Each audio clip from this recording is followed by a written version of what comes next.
Hello students, it's me Ritika Gautam from Bharati Group of College Durg. Today my topic is function of management and I hope you all are safe and sound at home. This topic is for BTech agriculture students. So let's start our second topic, function of management. Let me introduce you all from the word management. Management has been described as a social process involving responsibility for economical and effective planning and regulation of operation of an enterprise in the fulfillment of given purpose. It is a dynamic process consisting of various elements and activities. These activities are different from operative functions like marketing, finance, purchase, etc. Rather, these activities are common to each and every manager irrespective of his level or status. Let's see the function of management. See, this all are the function of management: planning, organizing, staffing, directing, controlling.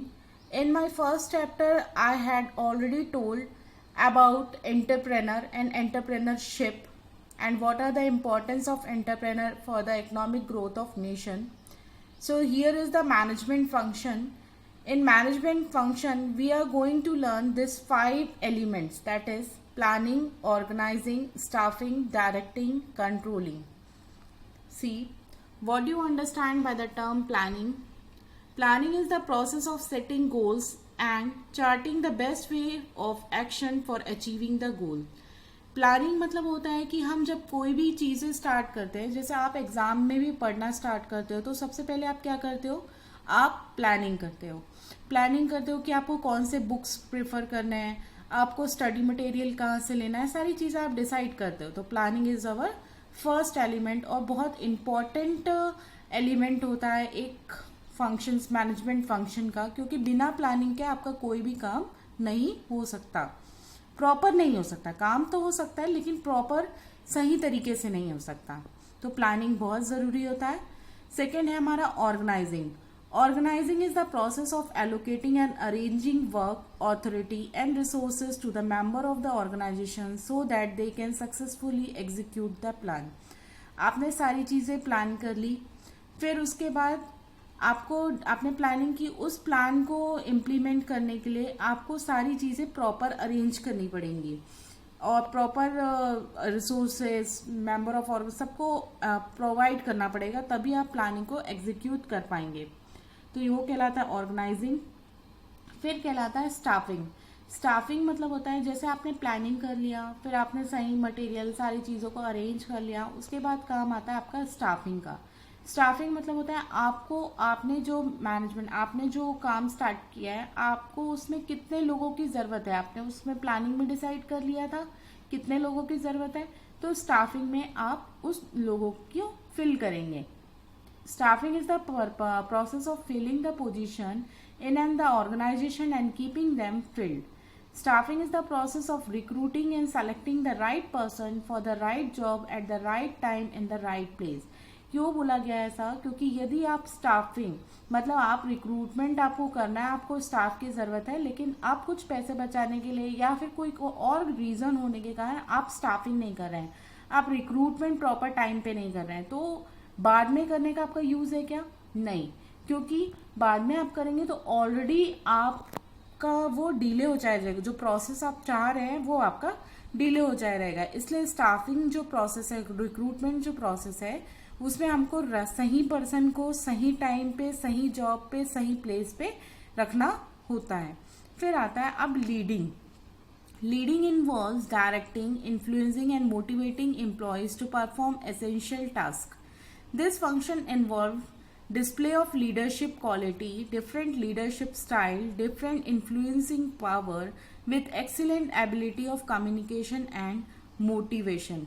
Lead करना ज़रूरी है, कोई तो हो ऐसा कि जो proper guide करे कि हमको काम कैसा करना है, क्या करना है। और ऐसी ये जो लीडिंग कैपेसिटी होती है वो जनरली आप खुद नोटिस करते होंगे क्लासरूम में। फॉर एग्जाम्पल, जैसे सपोज क्लासरूम में कभी हमको छुट्टी चाहिए होती है या कोई बात टीचर्स को रखना है, तो हम क्या करते हैं, सबके सब एक साथ जाते हैं क्या? नहीं, क्लास का एक जो पर्टिकुलर जिनके पास मतलब जो ऐसा बच्चा होता है जिसके पास कॉन्फिडेंस होता है, हम उसको लीडर बना लेते हैं, हम उसके द्वारा अपनी बात टीचर्स तक रखते हैं, तो वो होता है leadership quality. Leadership quality generally सब में नहीं होती, कुछ लोगों में होती है। ये स्किल बहुत इंपॉर्टेंट स्किल भी होती है मैनेजमेंट फंक्शंस के दौरान।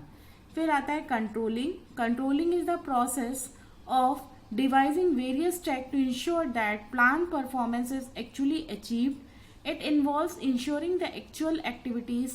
इसमें क्या होता है कंट्रोलिंग में कि आपने लीडिंग, आपने डायरेक्ट कर लिया, उसके बाद कंट्रोलिंग देखा जाता है कि हमने जैसा प्लानिंग किया था क्या वैसा एग्जीक्यूट हुआ, क्या परफॉर्मेंस वैसा चल रहा है, सारी चीज़ों को मॉनिटरिंग करना, फाइनेंशियल स्टेटमेंट को चेक करना कि हमारा जो हमने प्लानिंग किया था वो सारी चीज़ें हो रही हैं कि नहीं हो रही हैं। तो ये सारी चीज़ें आएंगी कंट्रोलिंग में।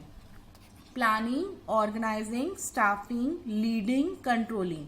प्लान करना, सारे रिसोर्सेज को प्रॉपर अरेंज करना, रिक्रूटमेंट करना, उसके बाद अपने एम्प्लॉय को मोटिवेट करना, उनको टास्क असाइन करना, उनको लीड करना कि काम कैसे हो रहा है, उनको देखना काम सही हो रहा है कि नहीं।